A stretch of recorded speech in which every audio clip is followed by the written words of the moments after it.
Goeiemôre, groet julle almal in die wonderlike naam van Jesus op die geseënde, fantastiese, lekker Woensdagoggend. En ons is vanoggend nog steeds besig met ons reeks oor die, en dit is nie eintlik 'n reeks nie, alles was in Sondag se preek, maar dit was nou nie opgeneem nie, maar ek wil dit nog steeds met julle deel, want daar is 'n groot aanslag op huwelike.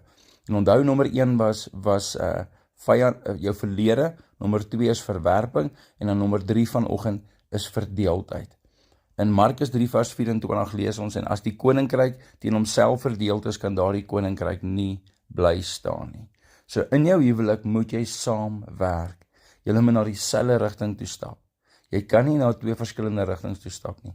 Julle kan 2 verskillende mense wees, maar julle besluite en julle keuses moet saam wees. Julle werk saam. Hierdie is vir my so belangrik.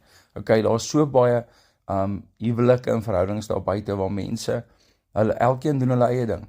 En veral iets wat baie moeilikheid veroorsaak in huwelike, is mense wat nie saamwerk met hulle geld nie.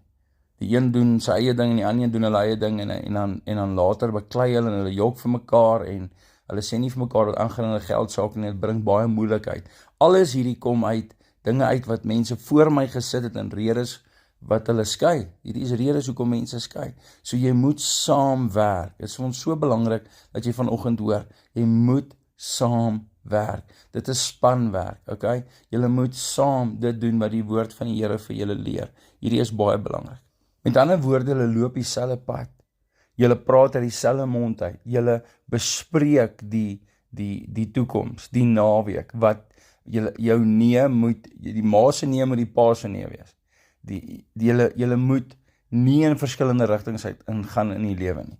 En daar is soveel mense wat in 'n huis bly, maar die een is op pad Durban toe en die ander is op pad Kaap toe. En net vir convenience bly hulle by mekaar. So huwelik kan nie werk nie. So huwelik sal nie en kan nie 'n suksesvolle, geestelike, geseënde huwelik wees nie. En ek wil hê dat jy moet vanoggend net vir 'n kort oomblik net besef dat as ek 'n band om jou vasmaak en 'n band om jou eggenoot vasmaak, dan gaan julle saamloop na die regterkant toe in julle verhouding en julle daaglikse besluite. En ek praat veral hierso nie net wat jy fisies doen nie, maar die manier hoe jy dink ook, die manier hoe jy redeneer, die manier en hoe jy beklei. Gaan julle saam beklei teen dinge in die lewe of gaan julle met mekaar beklei oor dinge in die lewe? Sien, daar is die verskil.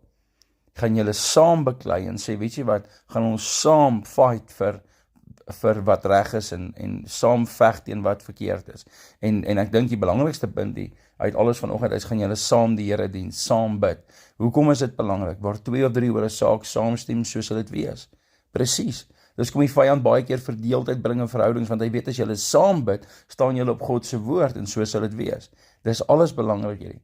En ons moet dit begin toepas in ons huwelik. Julle moet saam bid. Julle moet saam kan tyd spandeer in God se woord, saam kerk toe gaan, saam die Here dien, saam die pad stap, saam dienste luister, saam gesels oor God se woord. Daar's hierdie idee dat jy kan na werk op 'n Vrydag gou gaan sit en by 'n bar of by 'n pel iets gaan drink en jy het nou hard gewerk hierdie week, maar nou gaan doen jy dit alleen en al wat jy doen is kla en moan oor jou huidige omstandighede. Dis verdeeldheid. Hierdie boys night out en girls night out, daai nonsens kan nie in 'n huwelik wees nie. Dit is moeilikheid soek. Jy los 'n deur oop vir welles, vir die Jezebel gees, vir dinge om jou lewe te kom reoneer. En al het jy so groot geword en die manne het om jou doen, was al die manne verkeerd. Hoor wat ek jou vanoggend sê. God se woord sê dat die koninkryk wat verdeeld is, kan nie staande bly nie. So dis belangrik dat daar eenheid sal wees in elke huwelik. En van die dinge wat ons hierdie week nou gaan kyk, môreoggend ook. As jy hierdie dinge gaan toepas, gaan elimineer uit jou huwelik uit en daaruit gaan werk, gaan jy 'n geseënde huwelik hê. Jy kry een kans om hierdie huwelike suksesvol te maak.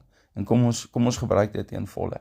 Kom ons staan op God se woord. En onthou, soos elke oggend, as daar verdeeldheid is in jou huwelik, wil ek hê jy moet nou gaan en jy moet gaan bid daaroor. Ek wil baie eerlik met julle wees.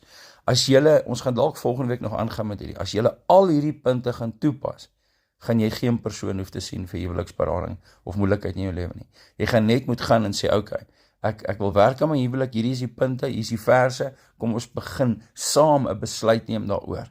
Jy hoef nie met iemand te gaan sit en praat daaroor nie. Jy hoef nie vir ure te praat oor dieselfde goed oor en niks daaromtrent te doen nie. Die enigste manier hoe jou huwelik en jou verhouding gaan verbeter, as jy deur hierdie punte gaan, eerlik met jouself is en sê, okay, hierdie is die dinge waaraan ek moet werk, hierdie is die dinge waaraan jy moet werk, kom ons werk daaraan, en ons maak 'n verskil. Want as jy dieselfde pad ry, gaan jy elke by dieselfde plek opeindig, maar as jy 'n verskillende pad ry, wag daar 'n nuwe destinasie vir jou, en dit is met die Alfa en Omega aan die begin en einde. So ek hoop julle gaan nou, en julle wie 'n probleem het met hierdie verdeeldheid in hulle huwelik, gaan bid nou daaroor. Julle moet self, en sien ons sal dit hierdie hele reeks deurdoen. Jy gaan self bid en self vir die Here vra om jou te help. Daar moet 'n verantwoordelikheid wees. En onthou vanaand is net so na 7 op Facebook en YouTube, en julle moet 'n geseënde dag verder hê. Bye bye.